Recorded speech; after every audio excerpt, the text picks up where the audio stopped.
அஸ்ஸலாமு அலைக்கும் வரஹ்மத்துல்லாஹி வபரகாத்துஹு.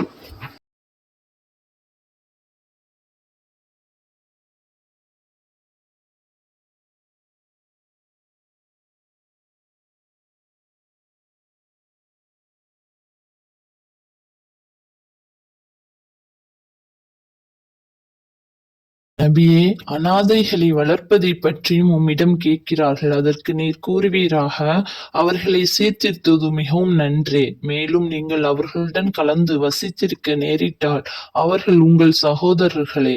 ஆதலால் அவர்களுடைய சொத்திலிருந்து அவசியமான அளவு உங்களுக்காகவும் செலவு செய்து கொள்ளலாம். ஆனால் நன்மை செய்வோம் என்று கூறிக்கொண்டு தீமை செய்பவர்களை அல்லாஹ் நன்கறிவான்.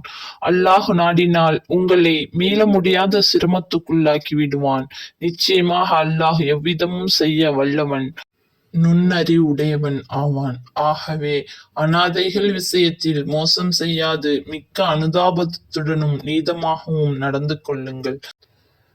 நம்பிக்கையாளர்களே, இணை வைத்து வணங்கும் பெண்களே, அவர்கள் நம்பிக்கை கொள்ளும் வரை நீங்கள் மணந்து கொள்ளாதீர்கள். ஏனென்றால் இணை வைத்து வணங்கும் ஒரு பெண் உங்களை கவரக்கூடியவளாக இருப்பினும் நம்பிக்கை கொண்ட ஒரு அடிமை பெண் அவளை விட நிச்சயமாக மேலானவள்.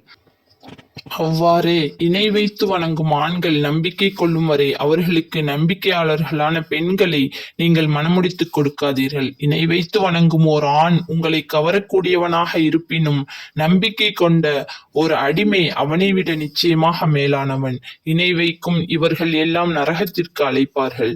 ஆனால் அல்லாஹுவோ தன் அருளால் சொர்க்கத்திற்கும் தன் மன்னிப்புக்கும் உங்களை அழைக்கிறான். மனிதர்கள் கவனித்து உபதேசம் பெறுவதற்காக தம் வசனங்களை மேலும் விவரிக்கிறான். நபியே, மாதவிடாயை பற்றியும் உம்மிடம் கேட்கிறார்கள். நீர் கூறுவீராக, அது அசுத்தமான ஒரு இடையூறு. எனவே மாதவிடாய் காலத்தில் பெண்களை விட்டு விலகி அவர்கள் சுத்தமாகும் வரை அவர்களை அணுகாதீர்கள், உறவு கொள்ளாதீர்கள். அப்பெண்கள் சுத்தமாகிவிட்டால் அல்லாஹ் உங்களை ஏவிய முறைப்படி அவர்களிடம் செல்லுங்கள். நிச்சயமாக அல்லாஹ் பாவத்தை விட்டு வருத்தப்பட்டு மீளுகிறவர்களையும் தூய்மையானவர்களையும் விரும்புகிறான். உங்கள் மனைவிகள் உங்கள் விளைநிலங்கள் ஆவர். ஆகவே உங்கள் விளைநிலங்களுக்கு நீங்கள் விரும்பியவாறு சென்று உங்கள் பிற்காலத்திற்கு வேண்டிய சந்ததிகளை தேடிக் கொள்ளுங்கள். நிச்சயமாக நீங்கள் அல்லாஹுவை சந்திப்பீர்கள் என்பதையும் உறுதியாக அறிந்து அல்லாஹுவுக்கு பயந்து கொள்ளுங்கள். நபியே, நேர்மையுள்ள நம்பிக்கையாளர்களுக்கு நற்செய்தி கூறுவீராக.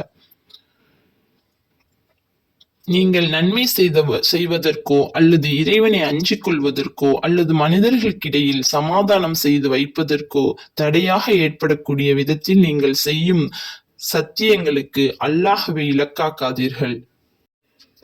அல்லாஹ் சத்தியத்தை நன்கு செவியுறுபவன், மனதில் உள்ளதை நன்கறிபவன் ஆவான்.